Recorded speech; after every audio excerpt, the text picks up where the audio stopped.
Hello बच्चों, आइए इस प्रश्न को पढ़ते हैं। एक 50 सेंटीमीटर लंबा तार 0.8 न्यूटन प्रति एम्पियर मीटर के एक समान चुंबकीय क्षेत्र में अपनी लंबाई तथा चुंबकीय क्षेत्र दोनों के लंबवत 2 मीटर प्रति सेकंड के वेग से गतिमान है। तार में उत्पन्न होने वाले प्रेरित विभवांतर की गणना कीजिए। ये प्रथम भाग है। दूसरे भाग में पूछा जा रहा है, यदि तार जो है क्षेत्र के समांतर चल रहा है तो प्रेरित विभवांतर का मान ज्ञात कीजिए। आइए इस प्रश्न की मुख्य अवधारणा की चर्चा करें। मुख्य अवधारणा अवधारणा मान लीजिए कहीं पे इस तरीके से एक समान चुंबकीय क्षेत्र है, कुछ इस तरीके से एक समान चुंबकीय क्षेत्र मान लीजिए 20 सदिश, और इसके अंदर एक तार है इस तरीके से मान लीजिए, जिसको हम इसमें v सदिश गति से चला रहे हैं। इसका l सदिश मान लीजिए इधर है, लंबाई सदिश। तो इसके अंदर जो विभवांतर प्रेरित होता है, गतिक प्रेरित विभवांतर, इसका मान लिखा जाता है v सदिश और b सदिश का सदिश गुणन अर्थात v क्रॉस b, और इसका अदिश गुणन कर दिया जाता है l सदिश के साथ। तो इस मुख्य धारा, चलिए प्रश्न को हल करते हैं। देखिए प्रश्न में हमसे बोला जा रहा है कि एक 50 सेंटीमीटर लंबा तार, तो लंबाई का जो परिमाण दिया गया है वो है 50 सेंटीमीटर। चुंबकीय क्षेत्र भी दिया गया है साई मात्रक में 0.8 न्यूटन प्रति एम्पियर मीटर। ठीक है, यह चुंबकीय क्षेत्र का परिमाण है, ऐसे बोल सकते हो आप। उसकी चाल भी दी गई है, उसका जो वेग का परिमाण है वो है 2 मीटर प्रति सेकेंड। प्रश्न में बोला है कि एक समान चुंबकीय क्षेत्र में अपनी लंबाई और चुंबकीय क्षेत्र दोनों के लंबवत है, अर्थात जो v है वो लंबवत है l सदिश के भी, और v जो है लंबवत है चुंबकीय क्षेत्र के भी। अब v अगर l के सदिश के लंबवत है, v b के भी लंबवत है, तो इसका मतलब है कि l भी लंबवत है b सदिश के। इसको आप ऐसे देख सकते हो कि जो x y और z अक्ष होते हैं, उसमें से z अक्ष जो है वो x अक्ष के लंबवत है, z अक्ष जो है y अक्ष के भी लंबवत है। इसका मतलब है कि x अक्ष y अक्ष के लंबवत है। अब देखिए जो तार है उसके अंदर जो विभव प्रेरित होगा उसका मान लिखा जाएगा v सदिश क्रॉस b सदिश डॉट l सदिश।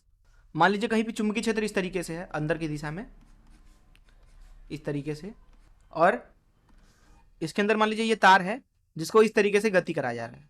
तो यहाँ पे आप देख सकते हैं कि लंबाई सदिश जो है ऊपर नीचे किधर भी हो सकता है, वो लंबवत है v सदिश के, और वो चुंबकीय क्षेत्र के भी लंबवत है। मतलब यहाँ पे तीनों चीजें एक दूसरे के ऊपर अभिलंबवत हैं। तो देखिए पहले निकालेंगे v क्रॉस b, v सदिश क्रॉस b सदिश, ये बराबर हो जाएगा v का परिमाण मान लीजिए v बोल देते हैं बस, b का परिमाण मान लीजिए b बोल देते हैं बस, उड़े साइन थीटा। v सदिश और b सदिश के बीच में कोण 90 अंश है, तो यहाँ 90 डाल दिया n कैप। अब देखिए v सदिश है इधर की दिशा में और b सदिश है अंदर की तरफ b सदिश, तो इन दोनों का जब आप सदिश गुणन करोगे v क्रॉस b तो ये ऊपर आएगा, इसको n कैप हमने बोल दिया। अब यहाँ पे ध्यान से देखें तो n कैप समानांतर है l सदिश के, इन दोनों के बीच में जो कोण है अल्फा बोल देते हैं वो शून्य अंश है।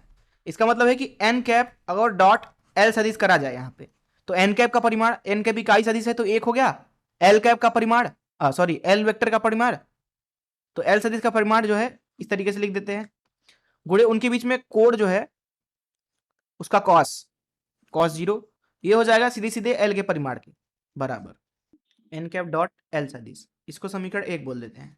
अब देखिए ये v क्रॉस b का मान उठा के e में डाल दीजिए, तो आपको e मिलेगा, e बराबर vb साइन 90 1 होता है n कैप, और इसमें डॉट प्रोडक्ट कर रहे हैं अर्थात अदिश गुणन कर रहे हैं l सदिश का, e बराबर लिखा जाएगा vb n cap dot l सदिश। इसका मान हमें पता है समीकरण 1 से, सीधे सीधे l के बराबर, तो v b l का परिमाण। देखिए v का परिमाण हमें पता है 2 मीटर प्रति सेकंड, b मतलब चुंबकीय क्षेत्र 0.8 दिया गया है, सारे मान साई मात्रक में रख रहे हैं, l 50 सेंटीमीटर दिया गया है तो इसको मीटर में बदल लीजिए 10 के 2, और इसका मात्रक आ जाएगा वोल्ट एसआई मात्रक में, तो e का मान लिख सकते हैं e बराबर 0.8 वोल्ट।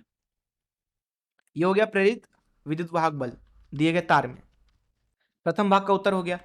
दूसरे भाग में बोल रहे हैं कि यदि तार क्षेत्र के समानांतर चल रही है तो प्रेरित विभवांतर का मान, अर्थात स्थिति ऐसे हो जाएगी, ये हो गई चुंबकीय क्षेत्र इस तरीके से b सदिश, तार इसके समानांतर चले, मान लीजिए ये तार है तो v सदिश इधर है चुंबकीय क्षेत्र की दिशा में, अब देखिए यहाँ पे होगा ये कि जो v सदिश क्रॉस b सदिश करेंगे तो ये सीधे सीधे शून्य आ जाएगा, क्योंकि यहाँ पे थीटा जो है वो शून्य अंश है।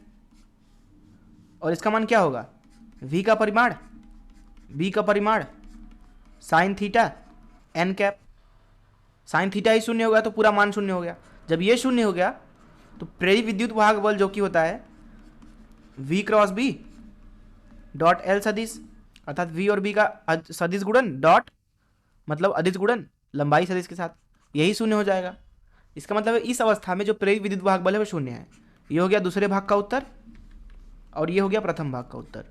मैं आशा करता हूँ कि आपको इस प्रश्न का हल जरूर समझ में आया होगा। धन्यवाद।